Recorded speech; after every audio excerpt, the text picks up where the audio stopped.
요한의 제자들이 떠나가고 예수님은 요한에 대해 말씀하십니다. 당시에 요한은 팔레스타인 지역에서 모르는 사람이 없을 정도로 유명한 사람이었습니다. 많은 사람들이 요한에 대해 이야기하고 또 요한에 대해 다양한 평가를 했을 것입니다. 그런 요한의 제자가 예수님께 찾아와서 예수님의 정체성에 대해 물은 것은 매우 중대한 사건이었을 겁니다. 요한이 한 일은 구약의 선지자들이 예언한 여호와의 종, 곧 메시아가 오는 길을 준비하는 것이었죠. 그리고 요한은 나사렛 예수가 바로 그 사람이라고 공공연하게 선포했습니다.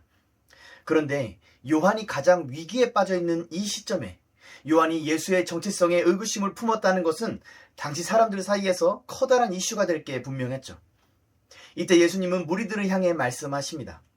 여기서 예수님은 요한에 대한 자신의 생각을 처음 말씀하시는 것입니다. 사람들 앞에서 자신을 메시아로 공인했던 요한, 그러나 사람들 앞에서 자신을 의심한 요한, 그 요한에 대한 예수님의 평가가 어떨지는 모인 사람들에게 초유의 관심사가 되었을 것입니다. 오늘 본문도 지난주에 이어서 우리의 관점에 대한 교훈을 주고 있습니다. 이 시대를 관통하는 철학은 다원주의라 할 수 있습니다. 절대적인 진리, 객관적인 진실보다 주관적인 감각과 판단을 정답으로 신뢰하는 경향이 이 시대를 지배하고 있죠. 그런데 이게 꼭 이 시대만의 특징이라 할 수는 없습니다. 아담이 범죄한 이후 모든 인류는 자신의 감각과 판단을 절대시 여기는 죄된 속성에 빠졌기 때문입니다. 세례 요한은 주님이 오실 길을 준비했던 선지자였습니다. 이 시대의 성도인 여러분들도 주님이 다시 오실 길을 준비하는 선지자적 사명으로 부름을 받았습니다. 이 무리로 대변되는 이 세상은 그런 성도들을 보면서 저마다의 생각과 평가를 가집니다. 그러나 우리가 주목해야 할 것은 그 사람들의 평가가 아니라 하나님의 평가입니다. 우리의 관점을 이 땅이 아니라 하늘에 두어야 하는 것이죠. 주님은 우리를 어떻게 생각하실까요? 주님은 우리를 누구라고 평가하실까요? 오늘 우리는 이 본문을 통해 이 질문에 대한 답을 얻게 될 것입니다. 이 주님의 생각, 저와 여러분을 향한 주님의 평가를 우리의 정체성으로 삼는 은혜가 있기를 간절히 축원합니다. 먼저 주님은 무리들에게 질문을 하십니다. 너희가 무엇을 보려고 나갔더냐? 이것이 오늘 저와 여러분에게 주어지는 커다란 질문입니다. 사람들은 크게 두 가지 유형을 기대합니다. 먼저 바람에 흔들리는 갈대는 대중과 여론에 민감하게 반응하는 사람을 비유합니다. 반면에 부드러운 옷 입은 사람은 왕을 가리키는 표현입니다.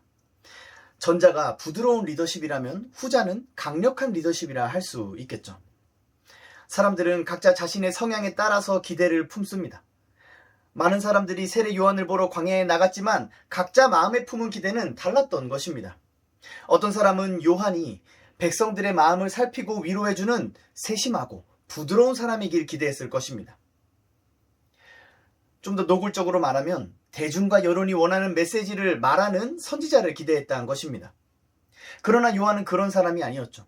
그는 당시 존경받던 종교 지도자들도 거침없이 정죄했습니다. 심지어 막강한 권력자였던 헤롯 왕의 범죄도 비판할 정도로 그는 대담하고 심지가 곧은 사람이었습니다. 또 어떤 사람은 요한에게 사람들을 규합하여서 저 악한 세력들을 물리칠 만큼 강력한 리더십이 있기를 기대했을 것입니다. 그래서 자기 추종자들에게 세속적인 성공과 안락함을 보장해줄 권력자이길 기대했을 것입니다. 그러나 막상 그들이 만난 요한은 낙타 털옷을 입고 메뚜기와 석청을 먹으며 광야에서 살고 있었죠. 이처럼 사람들이 요한에게 기대하는 모양은 달랐어도 그 기대하는 그것은 같았습니다.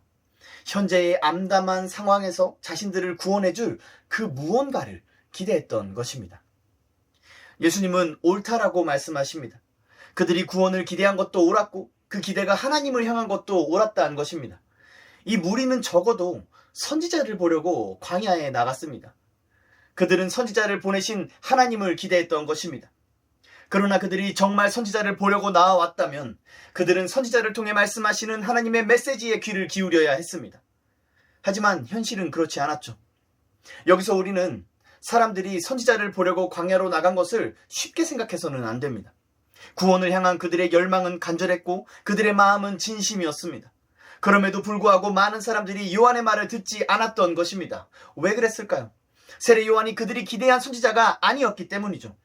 요한이 선포한 메시지는 그들의 모든 기대와 전혀 맞지 않았기 때문입니다. 그 결과 요한의 유명세에 비해서 그가 전한 메시지를 마음에 간직하고 그것을 따르는 사람은 소수에 불과했습니다. 그렇게 선지자를 보려고 나갔으나 선지자의 메시지를 따르지 않았기 때문에 광야로 나간 그들의 수고는 헛된 것이 되어버렸습니다. 예수님은 요한을 선지자보다 더 나은 자라고 평가하십니다. 요한은 어떤 면에서 더 나은 선지자란 말일까요? 그의 부드러운 성품은 모세의 온유함보다 더한 것이었을까요? 아니면 그의 강력한 리더십은 연전연승의 다윗 왕보다 더 강했다는 말일까요? 예수님은 전혀 다른 관점으로 요한을 평가하십니다. 주님의 관점은 영적인 것, 하늘에 속한 것이었습니다. 구약의 선지자들은 하나님의 말씀을 전달하는 메신저들이었습니다. 그 메시지의 핵심은 언제나 구원이었죠. 하지만 요한은 단순히 구원의 메시지를 전달하기만 하는 사람은 아니었습니다. 그는 구원을 선포했을 뿐만 아니라 그 구원의 길을 직접 준비하는 사람이었습니다. 심지어 구원자로 오신 분께 세례를 줌으로써 구원의 시대, 새 시대를 여는 사람이 되었죠. 이는 그 어떤 선지자도 행한 적 없던 일이었습니다. 위대한 선지자였던 모세와 엘리야도 하나님의 임재 앞에서 신을 벗고 얼굴을 가려야 했습니다. 오직 선지자 요한만이 육신으로 임하신 하나님과 대면하며 세례를 주었던 것입니다. 이처럼 예수님께서 요한을 높게 평가하신 기준은 하늘에 속한 것이었습니다. 사람들도 요한을 높게 평가했습니다. 그러나 그들의 평가 기준은 이 땅에 속한 것이었죠. 요한은 하늘에 속한 사람입니다. 그래서 그는 사람들의 기대를 따라 갈대처럼 흔들리지 않았습니다. 강력한 리더십을 뽐내지도 사람들에게 부귀영화를 약속하지도 않았죠. 그런 요한의 모습은 사람들의 기대를 충족시키기에는 부족했을 것입니다. 그 결과 사람들은 요한을 높이 평가했음에도 요한의 메시지는 따르지 않았던 것입니다. 이런 모습들은 오늘날 우리에게서도 쉽게 발견됩니다. 인터넷 덕분에 오늘날에는 요한만큼 영향력 있는 사람들이 많이 존재합니다. 그리고 그 사람들에 대한 저마다 다른 기대를 마음에 품고 있죠. 하지만 대부분 그 사람이 우리의 기대와 꼭 맞지 않음을 발견하게 됩니다. 그래서 우리는 유력한 자들을 폄하하거나 여전히 그를 높게 평가하면서도 그를 따르지는 않는 식으로 반응합니다. 우리에게 왜 이런 모습들이 있는 걸까요? 사람은 자신이 죄로 인해 멸망할 존재라는 인식, 영원한 죽음에 대한 두려움의 감각이 있어서 모두가 구원을 갈망합니다. 그리고 자신을 구원해줄 대상을 마음속에서 만들어내고 그것에 기대를 품습니다. 우상을 만들어내는 죄의 본성인 것이죠. 오늘날 많은 사람들이 연예인, 정치인, 기업인 할 것 없이 신격화하면서 열광하는 이유가 여기에 있습니다. 저마다의 기대를 품고 저마다의 구원을 기대하는 것이죠. 이러한 죄의 본성은 성도들에게서도 예외 없이 발현됩니다. 선지자를 보려고 광야로 나간 사람들처럼 주님께 예배하러 교회에 나온 성도들 안에도 각자가 기대하는 구원의 모양이 있습니다. 자기 마음에 드는 목회자의 설교를 듣고 자기 기대에 부합하는 찬양팀의 음악을 듣습니다. 그러나 그들의 기대는 충족되지 않습니다. 그래서 그들은 누구도 따르지 않은 채 구경꾼으로 전락합니다. 현대교회엔 이러한 구경꾼들이 다수의 무리를 이루고 있습니다. 문제는 구원을 바라는 이처럼 다양한 기대가 모두 이 땅에 속한 것, 이 땅의 원리를 따른다는 점입니다. 어떤 사람에게 하나님은 온화하고 따스한 아버지이십니다. 또 어떤 사람에게 하나님은 크고 강한 왕이십니다. 다원주의에 물든 성도들은 각자의 성품과 성향에 따라서 하나님께서 다르게 역사하신다고 생각합니다. 정말 그럴까요? 아니요. 그렇지 않습니다. 성경은 누구에게나 어느 시대에나 예외 없이 하나님의 모든 성품과 모든 사역에 대한 동일한 이해를 요구하고 있습니다. 저는 여러 차례 이 시대를 지배하고 있는 사조인 긍정주의에 대해 경고하며 말씀드렸습니다. 마찬가지로 오늘날 교회에 침투해서 성도들을 미혹하고 있는 사조가 바로 이 다원주의입니다. 현대교회는 성도들이 각자의 주관을 따라서 하나님을 다양하게 생각해도 괜찮다고 여깁니다. 각자가 기대하는 구원과 각자가 꿈꾸는 천국의 모습이 다양할수록 그것들이 더욱 풍성해진다고 생각하는 것입니다. 그러나 이것은 결코 성경이 우리에게 가르치는 바가 아니죠. 주님은 언제나 자신의 백성 공동체에게 동일한 신앙을 요구하십니다. 주님의 교회는 한 성령 안에서 한 마음을 품고 한 신앙을 한 입술로 고백해야 하는 것입니다. 성경은 성도들 각자의 다양성을 인정합니다. 그리고 그 다양한 사람들이 하나의 신앙으로 하나됨에 진정한 구원과 영광이 있음을 일관되게 가르치고 있습니다. 선지자를 보러 광야로 나간 사람들은 각자가 다른 기대를 품었습니다. 무언가를 기대한다는 것은 어떤 평가가 전제되어야 가능합니다. 선과 악, 좋고 나쁨에 대한 평가가 말이죠. 이런 평가는 그 사람의 세계관을 반영합니다. 땅에 속한 사람들은 땅의 원리로 세상을 바라봅니다. 비록 그들이 선지자를 향해 하나님을 향해 나아간다 할지라도 땅에 속한 그들의 관점으로는 하늘의 원리를 깨닫지 못합니다. 그래서 그들은 기대한 것을 요한에게서 발견하지 못합니다. 예수님에게서 발견하지 못합니다. 마태복음은 하늘과 땅을 대조합니다. 그리고 성도들에게 하늘의 원리를 따라 살라고 가르칩니다. 그것이 제자도죠. 또한 마태복음에서 주님은 하늘에 속했다고 하면서 여전히 땅의 원리로 사는 자들이 있다고 경고하십니다. 주님은 그런 자들을 위선자라고 부르십니다. 그러므로 그리스도의 제자된 우리는 하늘의 원리를 따라 살아야 합니다. 그럼 이 하늘의 원리는 무엇일까요? 예수님께서 이 땅에 오심으로 하늘들의 왕국, 곧 천국이 이 땅에 도래했습니다. 이로써 선지자들과 세례 요한이 예언했던 새로운 시대가 시작된 것입니다. 예수님은 자신의 가르침과 사역을 통해 이 하늘들의 왕국에 속한 하늘의 원리, 곧 새 시대의 원리를 가르쳐 주십니다. 귀 있는 자들은 이것을 들어야 합니다. 이 원리는 땅의 원리와 전혀 다른 것입니다. 이 새 시대의 원리 앞에 땅의 원리는 옛 시대의 것이 되어버립니다. 하늘에 계신 하나님께 속한 자들은 이 새 시대의 원리를 따라 살아야 합니다. 그리스도 안에서 새 사람은 입은 자들은 모두 이 새로운 원리를 따라 살아야 하는 것이죠. 사랑하는 성도 여러분, 여러분은 무엇을 보려고 오늘 이 자리에 나아오셨습니까? 여러분은 어떤 기대를 품고 주님께 나아오셨습니까? 선지자를 보려고 광야로 나갔던 사람들처럼 하나님께 소망을 두고 나아온 것은 옳습니다. 그러나 우리는 우리가 품은 기대가 하나님께 합당한 것인지를 점검해 봐야 합니다. 주님의 가르치심으로 여러분 자신을 점검하십시오. 몇 가지 예를 들어볼까요? 옛시대의 원리를 따르는 기대는 염려와 불안과 두려움에서 비롯된 것입니다. 그러나 새시대의 원리를 따르는 기대는 하늘아버지의 전지전능한 돌보심을 근거로 삼습니다. 옛시대의 원리를 따르면 사람들에게 사랑과 인정을 받고 싶어 합니다. 그러나 새시대의 원리를 따르면 은밀한 곳에 계신 주님과 깊은 교제로 나아가기를 갈망합니다.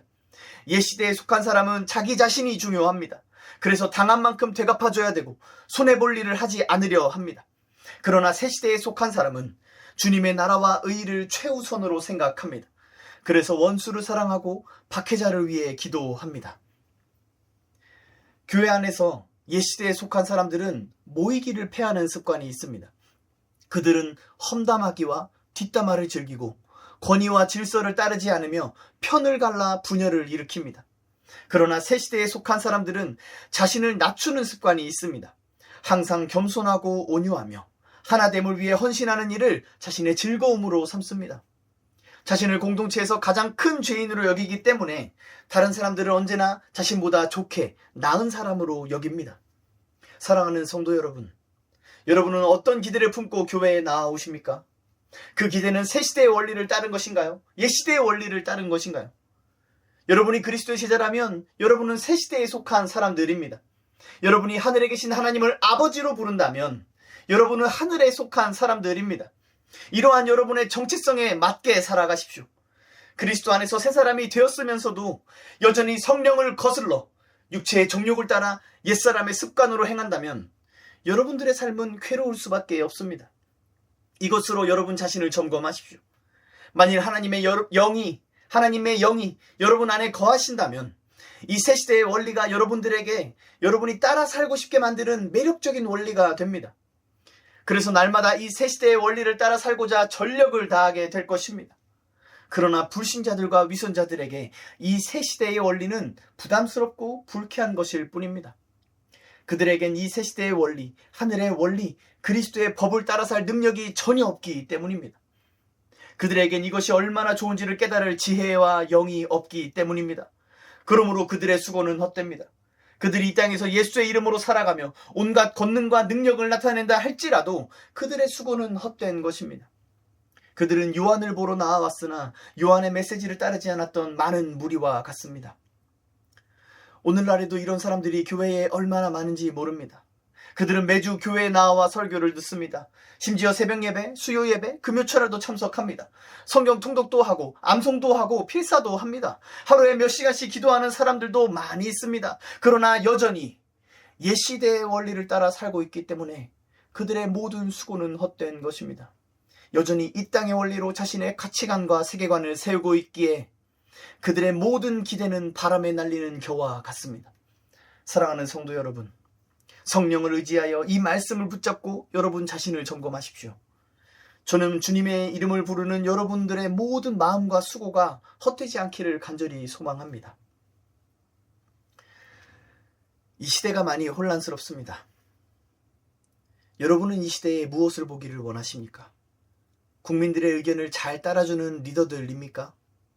아니면 강력한 리더십으로 악한 자들을 처단하고 나라의 평화와 부귀를 가져와 줄 리더들입니까? 그리스도의 제자인 우리가 보기를 원해야 하는 것은 그런 게 아닙니다. 우리가 보기를 간절히 구해야 할 바는 벌거벗겨진 채 십자가에 달리신 예수 그리스도여야 합니다. 예수님은 그 당시 권력 체제와 싸우지 않으셨습니다. 그들이 악하지 않았기 때문일까요? 아니요. 당시의 역사 기록들을 살펴보면 그들은 소름 끼칠 정도로 극악무도했던 자들이었습니다. 그런데 예수님은 그들을 전복시키려고 애쓰지 않으셨습니다. 심지어 예수님은 그들을 비난하지도 않으셨습니다. 예수님에게 그렇게 할 자유가 없었습니까? 아니요. 그분은 자유를 창조하신 분이십니다. 예수님은 헤롯의 죄악을 지적한 세례 요한보다 담력이 없으셨던 걸까요? 아니요. 그분은 피조물들에게 용기를 불어넣으신 분이십니다. 예수님이 그렇게 하지 않으신 이유는 단순합니다. 그것은 작은 일이기 때문입니다. 하늘들의 왕국에 비하면 로마 제국은 작은 것입니다. 하나님의 의에 비하면 저 권세자들의 불의함은 작은 것입니다. 하나님의 심판에 비하면 저 악한 사람들의 부당한 재판은 작은 것입니다. 오직 새 시대의 원리를 따르는 자들만이 이 사실을 깨닫습니다. 그들에겐 이 진리를 깨닫는 지혜가 있습니다. 사랑하는 성도 여러분, 여러분에게 이 지혜가 있습니까? 여러분은 이것을 사실로, 진실로, 여러분의 현실로 믿으십니까? 이 땅에서 일어나는 일들에 대해서 교회가 이래야 한다, 저래야 한다라는 주장들은 무엇에 근거하고 있습니까?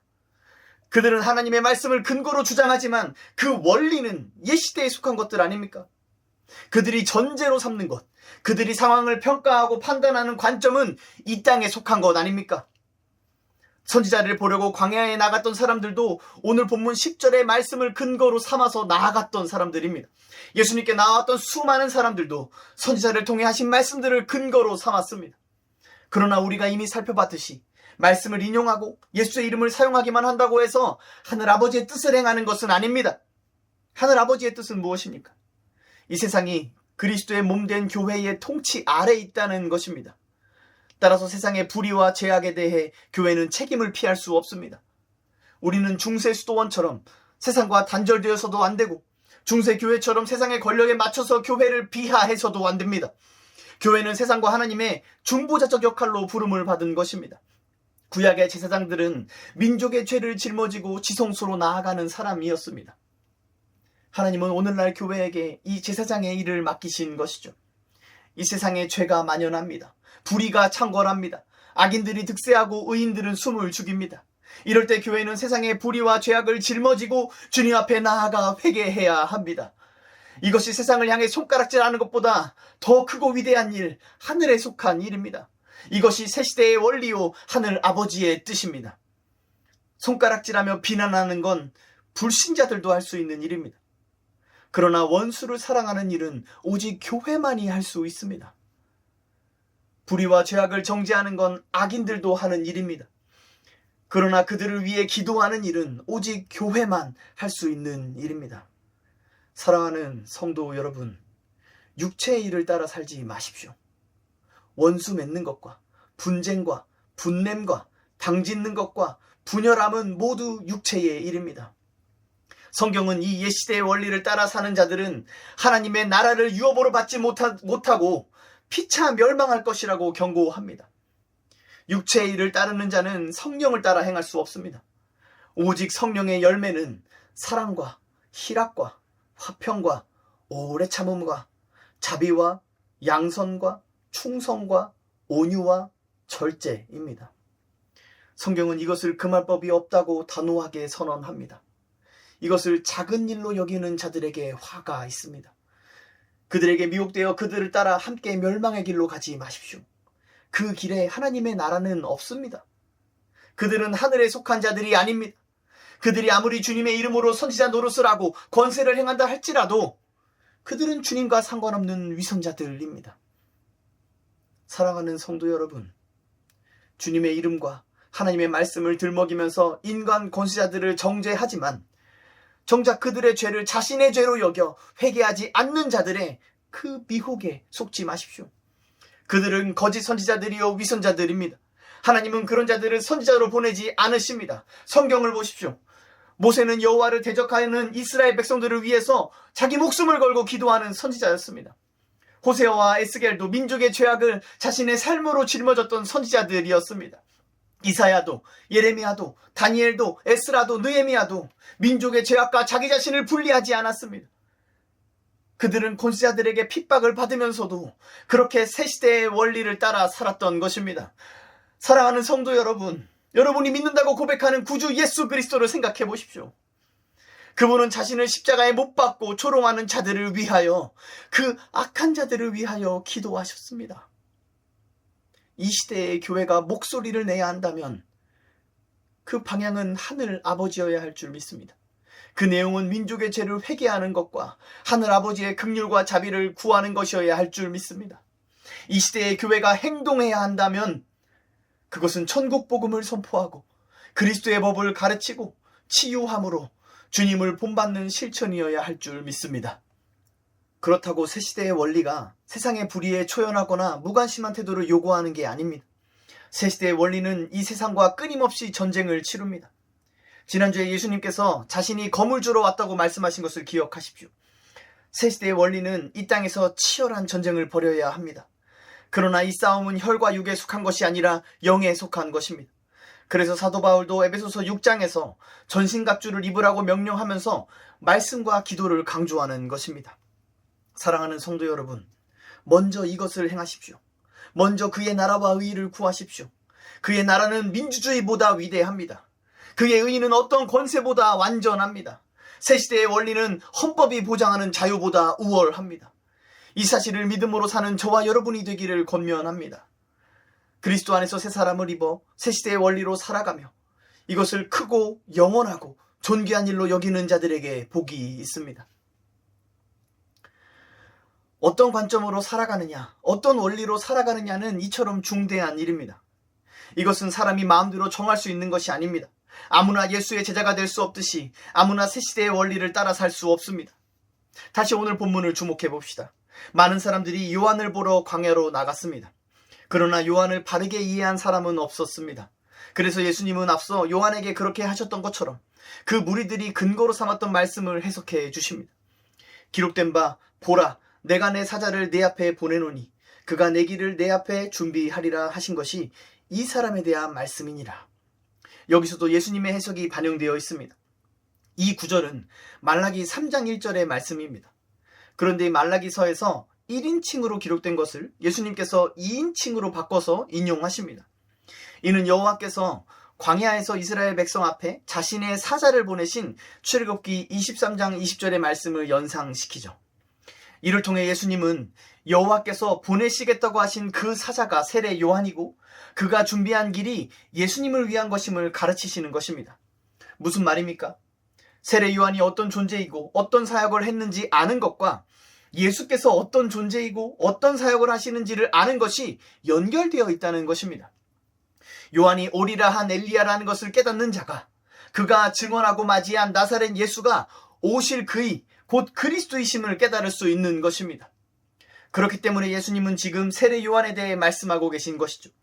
우리에게 중요한 것은 오직 하나님을 아는 것입니다. 세례 요한에 대해 바르게 알아야 하는 것 또한 주님을 바르게 알기 위함입니다. 이어서 주님은 이렇게 말씀하십니다. 내가 진실로 너희에게 말하노니 여자가 낳은 자 중에 세례 요한보다 큰 이가 일어남이 없도다. 그러나 천국에서는 극히 작은 자라도 그보다 크니라. 요한에 대한 예수님의 평가는 사람들의 평가를 웃도는 것이었습니다. 사람들도 요한을 높이 평가했지만 예수님은 그를 여자가 낳은 자 중에 가장 꼭대기에 높이십니다. 요한이 이렇게 높아진 이유는 그의 소명 때문입니다. 그는 어둠과 사망뿐이던 이 땅에 빛과 생명으로 임하는 새 시대의 문을 여는 역할로 부름받은 것이죠. 요한이 한 일은 고작 가난한 백성들에게 풍요를 준 것이 아니었습니다. 요한이 한 일은 고작 악한 권세자들과 그들의 제국을 물리치고 강대한 나라를 세우는 것이 아니었습니다. 요한이 한 일은 무려 하늘들의 왕국이 이 땅에 임하게 한 것이었습니다. 이 일보다 더 위대한 일을 행한 사람은 아무도 없습니다. 그러므로 요한은 모든 인류 중에 가장 큰 자라는 평가를 받기에 합당한 유일한 사람입니다. 그런데 주님은요, 천국에서는 극히 작은 자라도 그보다 크다라고 말씀하십니다. 여기서 우리는 여자들에게서 난 자들과 천국에 속한 자, 곧 영으로 난 자들이 비교되고 있음을 알아야 합니다. 주님은 지금 옛 시대와 새 시대를 대조하고 계신 것이죠. 여자에게서 난 자는 옛 시대에 속한 사람입니다.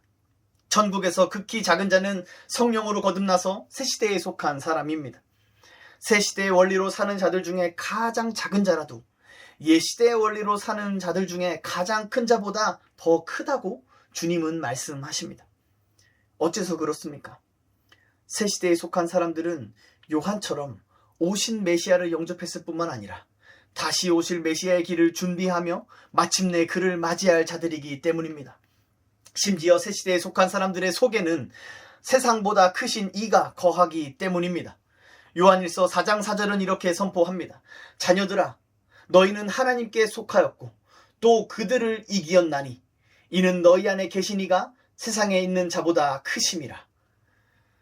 천국 복음은 영접하는 자를 옛 시대에서 구원하여 새 시대에 살게 합니다.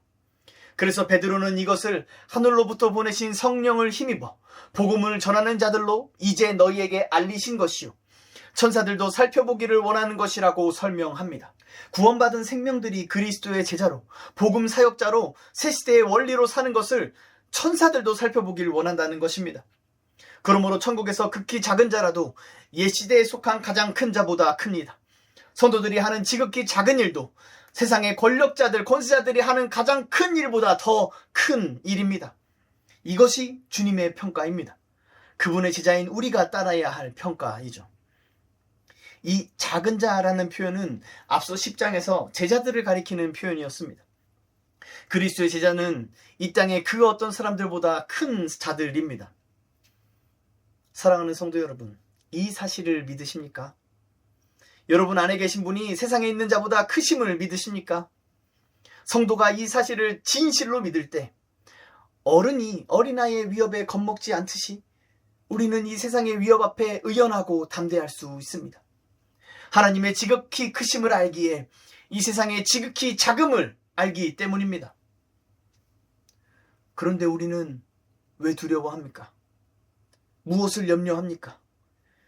저 권세자가 나보다 큰 자라고 여기기 때문 아닙니까?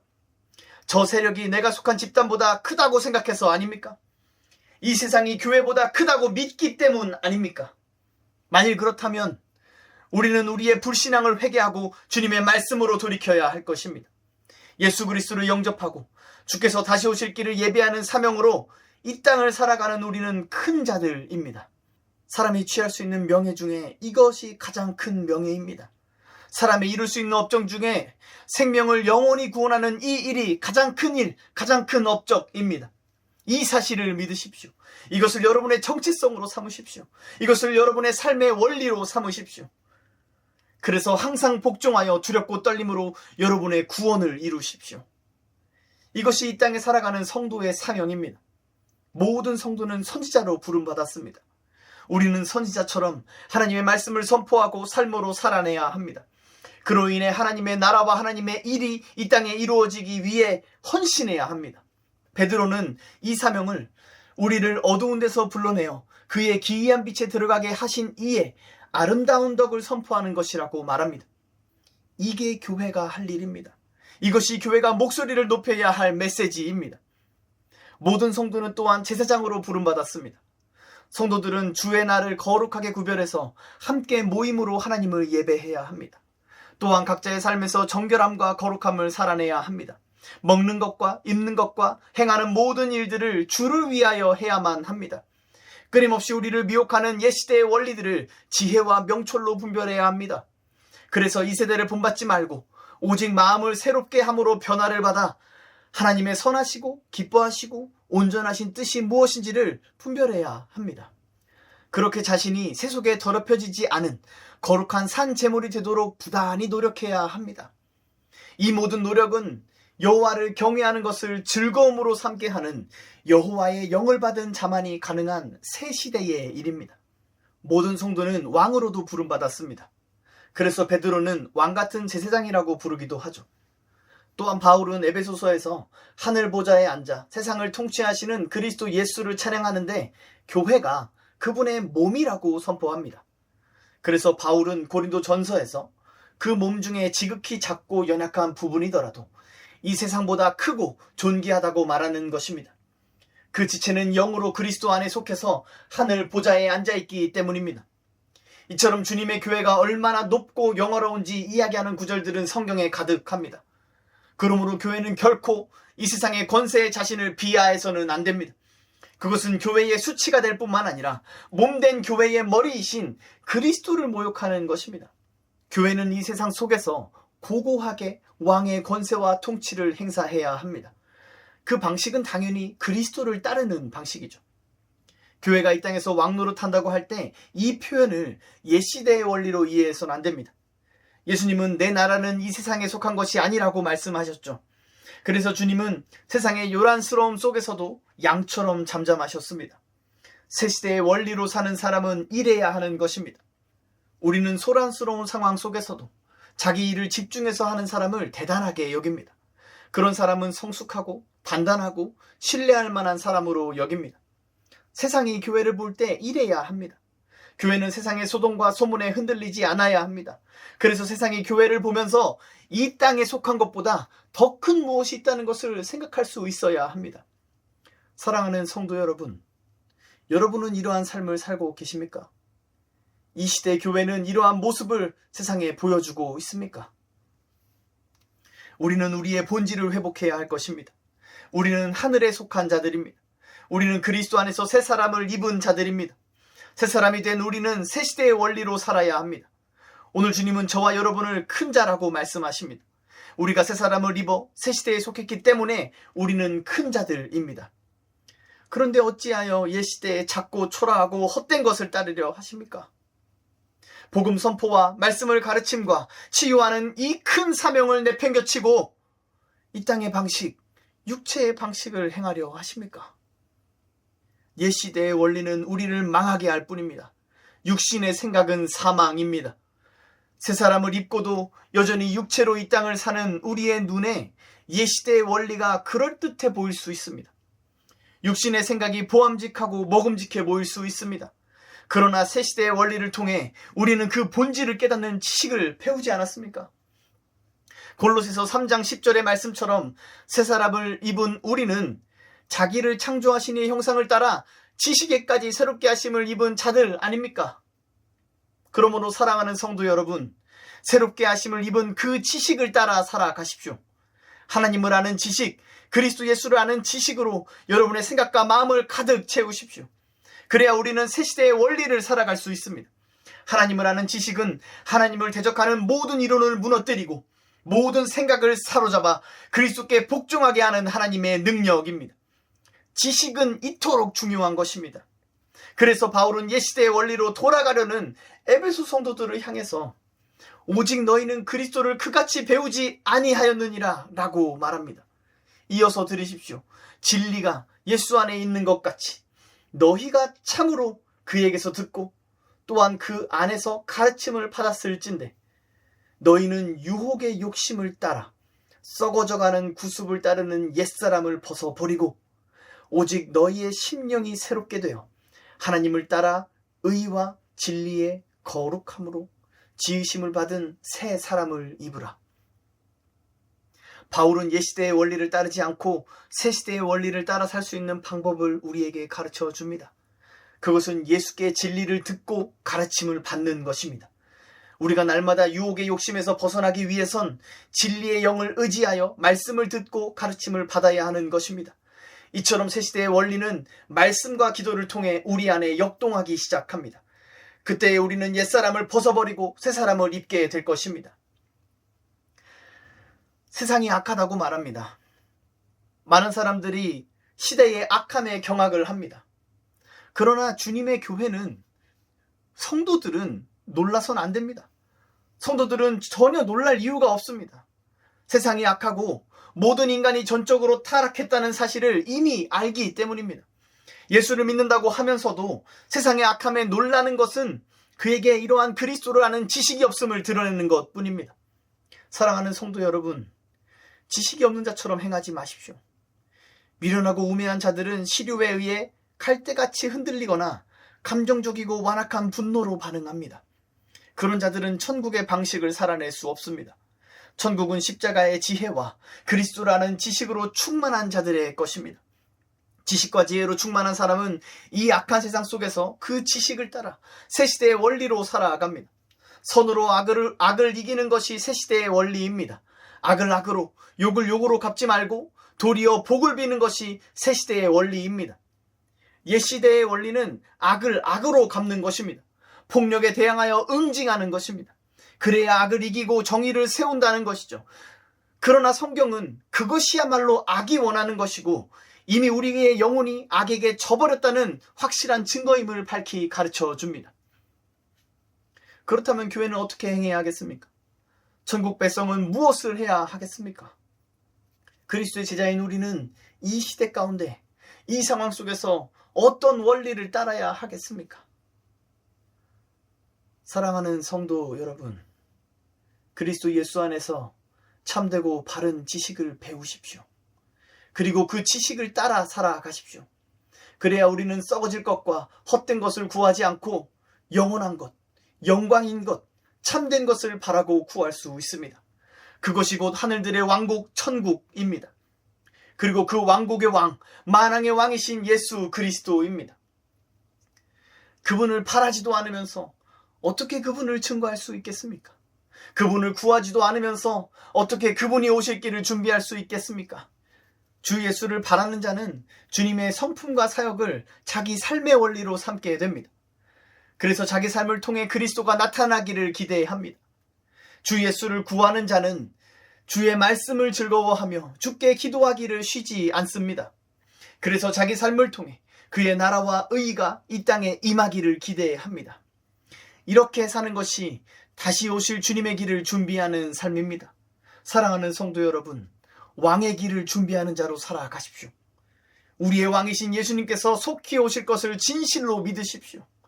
이러한 종말론적 기대가 우리 삶의 원동력이 되어야 합니다. 새 시대는 예수님의 초림으로 이 땅에 임했습니다. 그러나 새 시대의 완성은 예수님의 재림을 통해 성취될 것입니다. 새 시대의 원리를 사는 사람들은 옛 시대와 끊임없는 전쟁 속에서 이 새 시대의 완성을 고대할 수밖에 없습니다. 이러한 종말론적 기대가 없는 사람은 위선자요 불신자일 뿐입니다. 그들은 이 땅에서 큰 자라 일컬음을 받아도 천국엔 들어가지도 못하는 자들입니다. 오직 그리스도 안에 속하여 그리스도를 자기 안에 모신 자에게 복이 있습니다. 그는 날마다 그리스도께 듣고 배워 지식을 쌓고 그 지식으로 살아갑니다. 그 지식은 그리스도의 법이요 하늘아버지의 뜻입니다. 그는 여자가 낳은 자 중에 큰 자가 되기를 소망하는 자가 아니라 천국에서 극히 작은 자가 됨을 자신의 영광으로 삼습니다. 그는 이 땅을 개혁하겠다고 외치는 자가 아닙니다. 묵묵히 원수를 사랑하고 자기 십자가를 짐으로써 이미 이 땅에 하늘들의 왕국이 임하였음을 선포하는 사람입니다. 저와 여러분이 바로 그 새 시대의 사람, 주님의 길을 예비하는 사람으로 살아가기를 주님의 이름으로 축원합니다. 이러한 맥락 속에서 예수님은 천국을 말씀하십니다. 세례 요한을 얘기하다 뜬금없이 천국을 얘기하시는 게 아니라 세례 요한이 천국으로 대변되는 새 시대의 시작을 알린 사람이기 때문입니다. 예수님은 세례 요한이라는 사람이 아니라 그의 사명, 곧 그를 보내신 아버지의 뜻에 주목하고 있는 것입니다. 이처럼 우리 역시 어떤 뛰어난 인물이 아니라 그 인물을 뛰어나게 하신 하늘아버지의 뜻에 주목할 줄 알아야 합니다. 이 12절 말씀엔 해석이 난해한 구절입니다. 이 침노로 번역된 단어를 천국이 당하는 것으로 이해할 것이냐, 천국 자신이 행하는 것으로 이해할 것이냐에 따라서 의미가 완전히 달라지기 때문이죠. 저는 문맥의 흐름상 천국 자신이 행하는 것으로 이해해야 한다고 생각합니다. 그러면 이렇게 번역할 수 있습니다. 세례 요한의 때부터 지금까지 천국은 맹렬히 침공하나니 맹렬한 자들이 그것을 낚아채느니라. 이 해석을 지지하는 첫 번째 이유는 앞서 10장에서 주님이 천국 복음을 선포하는 것을 검을 주는 것, 곧 전쟁으로 비유하셨기 때문입니다. 두 번째 이유는 실제로 세례 요한과 예수님이 선포하신 그 천국 선포는 당시 사람들에게 매우 파격적이었기 때문입니다. 특히 예수님의 사역은 옛시대의 원리를 파괴하고 무너뜨리는 맹렬한 공격과도 같았습니다. 세상은 그 공격을 견디지 못해서 하늘이 빛을 잃고 땅이 흔들리고 바위가 터지기까지 했죠. 새 시대는 이처럼 요한의 선포와 예수님의 사역을 통해 맹렬하게 이 땅을 침공했습니다. 세 번째 이유는 13절 말씀입니다. 예수님은 구약의 모든 선지자와 율법이 예언한 것이 요한까지라고 분명히 말씀하십니다. 요한 이후로는 판도가 바뀌었다는 것입니다. 시대가 바뀌었다는 것입니다. 이제 새로운 국면이 시작됐다는 것이죠. 가장 큰 변화가 무엇입니까? 바로 하나님께서 사람이 되셔서 이 땅에 임하신 사건입니다. 이는 천국의 맹렬한 침공과 같습니다. 그로 인해 수천 년간 막혔던 담이 허물어지고 이제 누구든지 주의 이름을 부르는 자는 구원을 받는 새로운 시대가 시작된 것입니다. 모든 선지자와 율법이 예언한 것이 바로 이 사람이었습니다.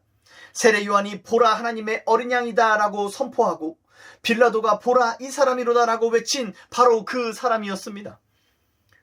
사자들을 앞서 보내셨던 이 분이 이제 친히 임재하신 것입니다. 요한은 천국이 가까이 왔다고 외쳤지만 예수님 자신은 천국 그 자체로 이 땅에 임하셔서 천국이 이미 너희 가운데 임했다고 선포하셨습니다. 어떤 집단이든지 최상급자가 직접 방문한다는 것은 매우 커다란 일입니다. 모든 구성원들이 바짝 긴장을 하고 신경을 곤두세울 일인 것이죠. 심지어 그 집단 속에 어떤 잘못, 어떤 죄가 있다면 그들은 두려움에 떨게 될 것입니다. 그렇게 예수께서 이 땅에 오셨습니다. 예수님은 맹렬하게 임하셔서 복음의 검을 들고 온 땅을 누비십니다. 예수님은 선두에서 전쟁을 지휘하는 왕이십니다. 그는 한때 만군의 여호와로 불리셨던 분이십니다. 이 전쟁의 절정에서 예수님은 십자가를 지셨습니다. 옛시대의 원리에 따르면 십자가는 패배의 자리입니다. 그러나 새시대의 원리에서 십자가는 옛시대의 원리와 사망 권세를 섬멸하는 맹렬한 일격이었습니다. 그렇게 예수님은 승리하셨죠. 이 승리는 아무에게나 주어지지 않습니다. 이 승리를 차지하고자 맹렬하게 달려드는 자만이 그리스도의 승리에 참여할 수 있습니다. 나병 환자처럼, 한 백부장처럼, 혈루증 앓는 여자처럼, 딸을 고쳐달라는 한 관리처럼 맹렬하게 예수님께 나아오는 자들에게 천국이 임하는 것입니다. 수많은 인파를 뚫고 지붕을 뜯어내서라도 천국에 들어가고자 하는 맹렬함이 있어야 천국을 차지할 수 있다고 주님은 말씀하십니다. 이러한 맹렬함은 어디에서 나옵니까? 심령의 가난함과 의에 줄이고 목마름에서 비롯되는 것입니다. 사람이 회생 불가할 정도로 가난해지면 체면이고 뭐고 없습니다.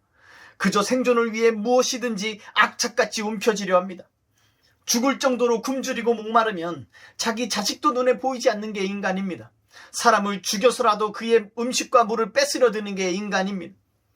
이것은 우리의 영혼에 관해서도 마찬가지죠. 사람이 자기의 심령이 회생 불가할 정도로 가난하다는 것을 깨달으면 천국을 맹렬하게 사모하는 그를 말릴 수 있는 사람은 아무도 없게 됩니다.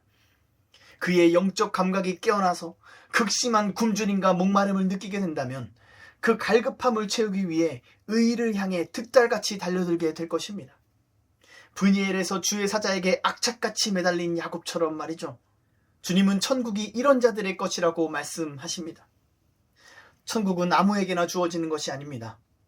새 시대는 무료로 배급되는 것이 아닙니다.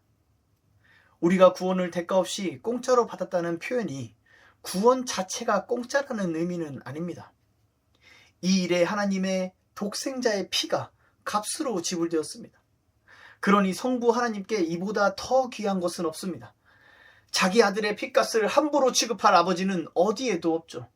악한 아버지라도 자기 자녀를 귀히 여길 줄 압니다. 따라서 거짓 교사들, 거짓 선지자들이 그리스도의 복음을 값싼 것으로 취급하는 것이 얼마나 큰 죄악인지 드러납니다. 그들은 아무에게나 하나님이 당신을 사랑하신다고 선포합니다. 죄에 대한 철저한 회개도, 자기 부인의 십자가 죽음도 없는 사람들에게 하나님의 자녀가 되었다고 함부로 선언합니다. 이것은 매우 혐오스럽고 극악무도한 짓입니다. 하나님은 그리스도의 복음을 아무에게나 함부로 주지 않으십니다. 하나님은 이 복음을 비밀로 두셔서 택하신 자들 말고는 이 복음을 깨닫지 못하게 하셨습니다. 그래서 주님도 복음을 개와 돼지에게 주지 말라고 경고하셨죠. 그만큼 그리스도의 복음이 존귀함을 알라는 것입니다. 새 시대에 속한 사람은 그리스도의 복음보다 귀한 것이 없음을 알아야 합니다. 그래서 이 복음을 함부로 대하지 말아야 하고 가볍게 여기지 말아야 합니다. 마술사 시몬처럼 복음을 이 땅의 것으로 값을 매기려는 자에게 저주가 있을 것입니다. 그러므로 사랑하는 성도 여러분, 복음에 대한 바른 지식을 가지십시오. 복음은 전쟁을 일으킵니다. 복음이 임하는 곳마다 맹렬한 영적 전쟁이 일어납니다.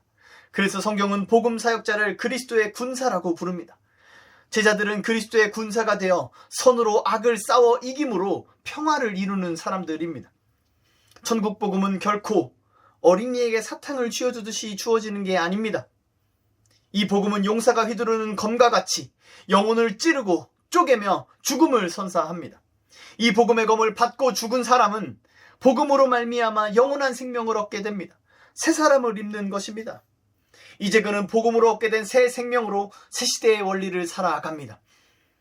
그러나 이 복음을 피하고 거부하는 자들은 썩어져가는 옛시대의 원리와 함께 썩어 멸망하게 될 것입니다. 따라서 들을 귀 있는 자들은 선포되는 천국 복음에 반응합니다. 그리고 그 복음을 차지하고자 맹렬한 기세로 나아옵니다. 천국을 차지하는 자들은 결코 수수방관하는 태도일 수 없습니다. 정말 예수 그리스도가 맞는지 어디 한번 지켜보자 라는 태도로 팔짱을 끼고 있는 자는 아무것도 깨닫지 못하고 아무 선한 것도 차지하지 못합니다. 천국은 결코 구경꾼들의 몫이 아닙니다. 저 설교가 내 마음에 드나 안 드나, 저 교회가 내 기대에 맞나 안 맞나 팔짱을 끼고 평가하는 자들은 주님의 교회에서 아무것도 얻지 못할 것입니다. 오직 이 복음이 아니면 죽는다는 절박함으로 옛시대의 썩어질 원리를 끊어내기 위해 피 흘리기까지 죄와 맹렬히 싸우는 자들이 천국을 차지하게 될 것입니다. 그러므로 사랑하는 성도 여러분, 들으십시오. 이것이 예수님의 적용입니다. 귀 있는 자는 들을지어다. 사람들은 자신이 기대한 것을 보려고 광야에 나갔습니다. 그러나 예수님은 육신을 따라 보려고 하지 말고 영을 따라 들으라고 말씀하십니다. 이 비밀은 아무에게나 들려지지 않고 이 복음은 아무에게나 주어지지 않습니다. 하나님의 말씀을 들으십시오. 그의 나라와 그의 뜻을 들으십시오. 그 속에 담긴 새 시대의 원리에 귀를 기울이십시오. 그리스도의 법을 청종하십시오. 그리고 들은 것으로 여러분의 생각과 마음을 가득 채우십시오. 이것이 새 시대를 살아가는 것입니다. 우리는 그리스도께 들은 것으로 세상을 바라보고 선과 악을 평가하고 좋고 나쁨을 평가해야 합니다. 그런 뒤에 기대와 소망을 품고 기도해야 합니다. 그러면 하늘아버지께서 응답하십니다. 그때 우리의 기대와 소망이 하늘의 뜻에 맞닿기 때문입니다. 성경은 오직 의인은 믿음으로 산다고 했습니다. 믿음은 들음에서 납니다. 언약 백성에게 주어지는 명령은 쉐마 이스라엘, 이스라엘아 들어라는 명령입니다.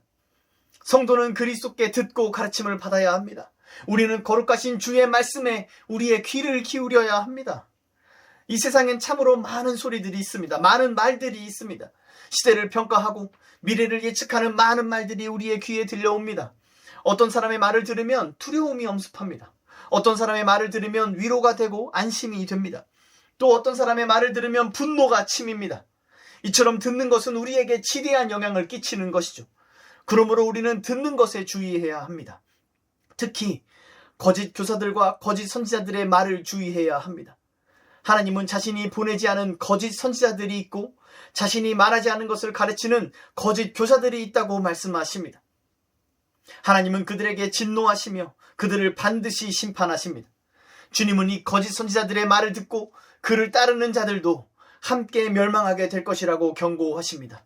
그러므로 사랑하는 성도 여러분, 영을 다 믿지 말고 오직 영들이 하나님께 속하였나 분별하십시오. 근신하고 깨어 있으십시오. 우리 대적 마귀가 우는 사자와 같이 두루 다니며 삼킬 자를 찾고 있습니다. 우리는 이러한 전시 상황을 살고 있습니다. 우리는 믿음을 굳건하게 해서 마귀를 대적해야 합니다. 성도 여러분, 이 치열한 영적 전쟁에서 우리는 어떻게 싸워야 할까요? 우리의 승리는 오직 그리스도의 고난에 참여함에 있습니다. 마귀를 대적하는 우리의 무기는 세상 사람들처럼 분노하거나 정치적 세력을 규합하는 것이 아니라 이 시대의 죄악을 마음에 품고 애통함으로 회개하며 원수를 사랑하는 새 시대의 원리를 따르는 것입니다. 이러한 지식은 오직 말씀을 들음을 통해서만 얻을 수 있습니다. 그러므로 우리는 성령을 의지하여 날마다 말씀을 듣고 가르침을 받아야 합니다. 또한 성령을 의지하여 기도를 계속하고 기도에 감사함으로 깨어 있어야 합니다. 옛시대의 원리를 따르는 자들에게 말씀과 기도는 작고 하찮은 것으로 여겨집니다. 그러나 기억하십시오. 새시대의 원리를 따르는 자들에게 말씀과 기도는 천국이 이 땅에 맹렬하게 침공해 들어오는 통로이고 이 땅의 어떠한 업적보다 크고 위대한 새시대의 역사입니다. 귀 있는 자는 들으십시오. 말씀을 맺겠습니다. 예수님은 오늘 우리에게 묻고 계십니다. 너희가 무엇을 보려고 광야에 나갔더냐? 너희는 무엇을 보려고 거리와 광장에 나갔더냐? 그리고 너희는 지금 무엇을 기대하며 교회에 나아왔느냐? 바람에 흔들리는 갈대처럼 내 뜻대로 이루어지기를 원하십니까? 부드러운 옷을 입은 자들처럼 세상의 부귀와 능력을 원하십니까? 만일 그렇다면 우리의 걸음은 광야의 무리들처럼 헛된 실패가 될 것입니다.